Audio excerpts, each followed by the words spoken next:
আসসালামু আলাইকুম। Simple complex কম্পাউন্ডের missile টেকনিকে আজকে আমি আপনাদেরকে দেখাবো।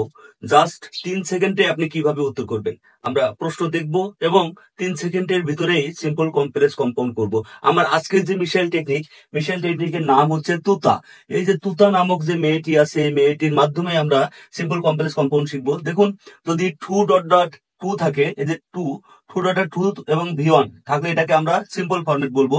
এবং এই টুর জায়গায় আমরা নিচে এই টু বরাবর নিচে লিখবো সো, আর এই টু বরাবর নিচে লিখবো ড্যাট। আর সো ডট ডট ড্যাট এর গঠন কি? সো ডট ডট ড্যাট এর গঠন সাবজেক্ট ক্যান নট অথবা কুড নট ভি1, ক্যান অথবা কুড ভি1, এটা কমপ্লেক্স। আর কম্পাউন্ডের ক্ষেত্রে আমরা করব এই সোর জায়গায় জাস্ট আমরা ভেরি লিখবো, আর এই ড্যাটের জায়গায় অ্যান্ড লিখবো, ভেরি ডট ডট অ্যান্ড। আর এই পাশের গঠনটা সেম থাকবে। দেখেন, একটু কোশ্চেন আমি আপনাদের জন্য রাখছি। He is too busy to join the meeting. সে এতই ব্যস্ত যে সে মিটিং এ যোগদান করতে পারেনি। এই কোশ্চেনটির উত্তর দেখেন, আমরা বাক্যের প্রথমে লিখবো সাবজেক্ট ভার্ব হি ইজ। আর এই ঠুর জায়গায় আমরা কি লিখছিলাম? এই ঠুর জায়গায় সো লিখছিলাম। কমপ্লেক্স করার সময় ঠুর জায়গায় সো লিখবো, বিজি বিজি বসে যাবে। এই টুর জায়গায় লিখবো ড্যাট, এই টুর জায়গায় দেখেন ড্যাট লিখছি। তারপরে লাগবে সাবজেক্ট। সাবজেক্ট কি হবে? বাক্যের প্রথমে যে সাবজেক্ট আছে এই সাবজেক্টটা আমরা এখানে বসিয়ে দিলাম। তারপরে লাগবে আমার ক্যান্ট অথবা কুডেন্ট। যদি এই পাশের এই যে ভার্ব এটা ভি1 হয়, ভি1 হইলে ক্যান্ট, আর এটা ভি2 হইলে কুডেন্ট হবে। তাহলে যেহেতু এখানে ইজ আছে, এটা ভি1, তাহলে আমরা লিখলাম ক্যান্ট, তারপরে বাকি অংশটা লিখে দিলাম জয়িং দা মিটিং। খুবই সহজ। আমরা এরপরে এই সোর্স জায়গায় কি লিখবো? ভেরি লিখবো। কম্পাউন্ড করার সময় ভেরি লিখবো। আমরা হি ইজ লেখার পরে এই সোর্স জায়গায় জাস্ট ভেরিটাই লিখলাম, বিজি থেকে যাচ্ছে।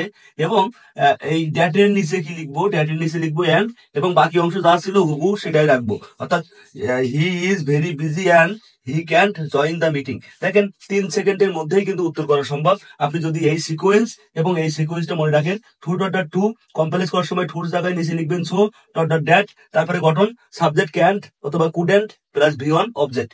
আবার এই সোর জায়গায় আপনি ভেরি দিবেন, আর ড্যাটের জায়গায় অ্যান্ড দিবেন, বাকি অংশ বসিয়ে দিবেন সাবজেক্ট প্লাস ক্যান্ট অথবা কুডেন্ট ভি1। তাহলে আপনার কম্পাউন্ডও হয়ে যাবে। এখন যে মিসাইল টেকনিকটি আপনাকে দেখাবো, এই মিসাইল টেকনিকটি একটু খেয়াল করবেন।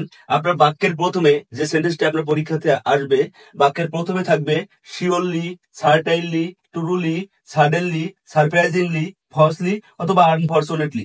এই শব্দগুলো থাকবে, তারপরে একটা সেন্টেন্স থাকবে। এই সেন্টেন্সটাকে আপনাকে বলবে আপনি কমপ্লেক্স করবেন অথবা কম্পাউন্ড করবেন। কিভাবে করবেন দেখেন, আমাদের বারবার চাকরি পরীক্ষা আসা কোশ্চেন এবং এসএসসি ইন্টারের আসা কোশ্চেন। কিভাবে দেখেন, এই আমরা লিখবো ইট ইজ অথবা ওয়াজ। যদি এর পরবর্তী যে সেন্টেন্সটা থাকবে, যে সেন্টেন্সটা আপনার পরীক্ষাতে থাকবে, ওই সেন্টেন্স যদি পাস্ট ইনডিফিনিট টেন্স হয় তাহলে ওয়াজ লিখবো। আর যদি প্রেজেন্ট অথবা ফিউচার টেন্সের ভিতরে থাকে তাহলে আমরা ইজ লিখবো। তাহলে ইট ইজ বা ইট ওয়াজ। আর এখান থেকে প্রত্যেকটা শব্দের যে শেষে যে এলয় আছে, এলয়টা বাদ দিব। এলয় বাদ দেওয়ার পরে যে শব্দটি থাকে, যেমন ট্রুলি, ট্রুলির এলয় বাদ দিলে থাকে ট্রু। ফলসলি, ফলসলির এলয় বাদ দিলে থাকে ফলস।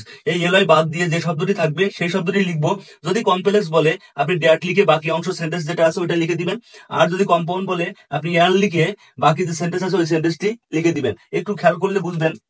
বাক্যটি আছে সাডেনলি, হঠাৎ, হিজ ফাদার ডাইড, তার বাবা মারা গিয়েছিল, তাই না? মারা গেল। এখন দেখেন আমরা কি লিখবো? ইট। ইট লেখার পরে এখানে কি আছে? এখানে আছে ভি2, ডাইট ভি2, তাই আমরা ওয়াজ লিখছি। আর যদি এটা ভি1 থাকতো অথবা ফিউচার ইনডিফিনিট হতো তাহলে আমরা এখানে ইজ ব্যবহার করতাম। তাহলে ইট ওয়াজ। আর এই এলয়টা বাদ দেন, এলয়টা বাদ দিলে থাকে সাডেন। দেখেন, এলয়টা বাদ দিলাম, থাকে সাডেন। এখন যদি আপনাকে প্রশ্নে কমপ্লেক্স করতে বলে আপনি ড্যাট দিয়ে এই বাকি অংশটা লিখে দিবেন।